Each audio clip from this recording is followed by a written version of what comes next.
100% शेतकऱ्यांच्या केळीवरती एकच प्रॉब्लेम आलाय. तर बघा, ज्या शेतकऱ्यांच्या केळीची निस्वन चालू आहे त्यांच्या केळीवरती अशा प्रकारे काळे स्पॉट आलेले आहेत.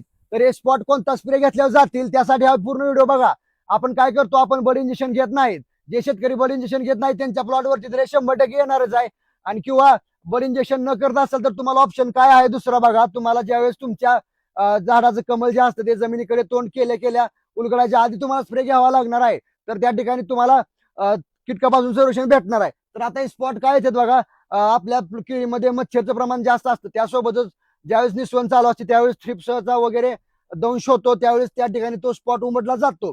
तर त्यावेळेस तुम्हाला काय करायचं बघा, जमिनीवरती मच्छरसाठी प्रत्येक 10 दिवसाला स्प्रे घ्यायचा आहे. आणि महत्वाची गोष्ट म्हणजे बड इंजेक्शन करा. बड इंजेक्शन जर तुम्हाला करणं होत नसेल तर ज्यावेळेस कमळ जमिनीकडे तोंड करतं ज्यावेळेस ते उलगडायला टाइम असतो त्यावेळेस पूर्णपणे तुम्ही स्प्रे घ्या. तुम्ही घड उलगल्यानंतर जर स्प्रे घेता असाल तर तुमच्या प्लॉटवरती 100% हे स्पॉट येणार आहेत. आणि कंटिन्यू जमिनीवरती स्प्रे घ्या. आणि बंच स्प्रे जे काय ते 7 ते 8 दिवसाला घ्या. तर त्या ठिकाणी तुमच्या मालामध्ये क्वालिटी राहणार आहे आणि तुमचा माल 100% एक्सपोर्ट होणार आहे.